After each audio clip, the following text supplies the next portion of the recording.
Pengajar Sekolah Tinggi Hukum, STIH, Jentera Institut, Bivitri Susanti, menilai pengakuan salah satu tersangka, Don Rito, atas kepemilikan aset yang disita penyidik menjadi keunikan dalam pengusutan dugaan korupsi dan tindak pidana pencucian uang, TPPU, yang menjerat mantan Jaksa Agung Muda Tindak Pidana Khusus, Jampitsus, Kejaksaan Agung, Febrie Adriansyah.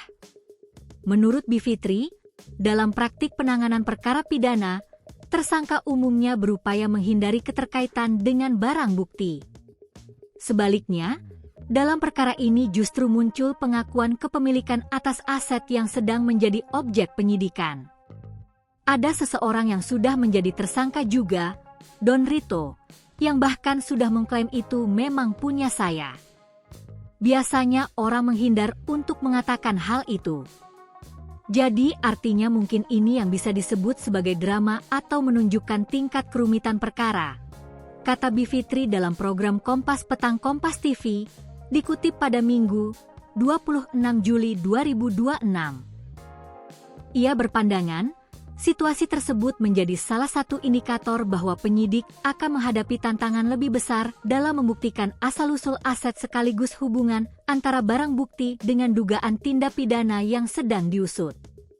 Nama Don Rito menjadi perhatian publik setelah ia disebut mengakui kepemilikan atas sejumlah aset yang sebelumnya diumumkan sebagai barang bukti dalam perkara dugaan korupsi dan TPPU yang menjerat Febrie Adriansyah.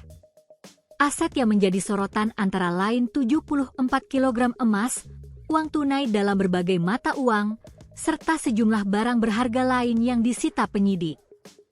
Pengakuan tersebut disampaikan setelah penyidik mengumumkan penyitaan aset dalam pengembangan perkara dugaan korupsi dan TPPU.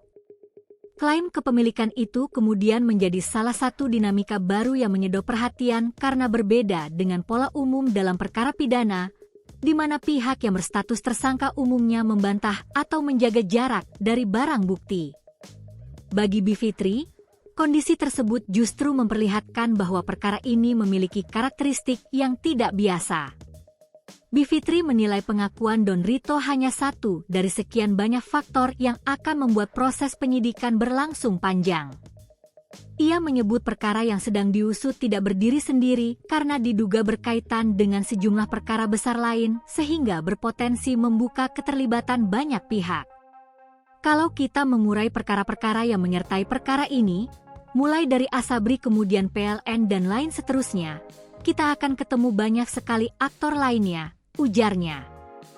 Menurutnya, semakin banyak pihak yang diduga berkaitan, semakin tinggi pula tingkat kompleksitas pembuktian yang harus dilakukan penyidik.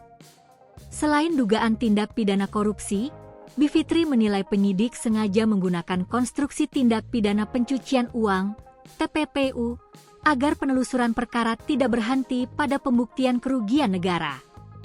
Dengan pasal TPPU, penyidik memiliki ruang untuk mengusut aliran dana, kepemilikan aset, hingga pihak-pihak yang diduga menikmati hasil tindak pidana.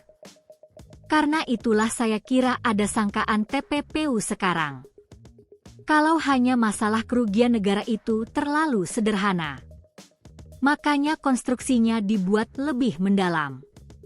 TPPU biasanya lebih mengena pada kerumitan-kerumitan itu, kata Bivitri. Ia memperkirakan proses pengusutan masih akan berkembang karena perkara korupsi berskala besar umumnya melibatkan lebih dari satu pelaku.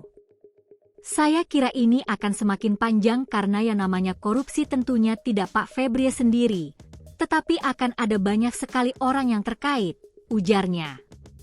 Dengan berbagai dinamika tersebut, Bivitri menilai pengakuan Don Rito bukan sekadar pernyataan biasa, melainkan salah satu variabel yang dapat memengaruhi arah pembuktian dan memperlihatkan betapa kompleksnya penyidikan dugaan korupsi dan TPPU yang kini sedang berlangsung.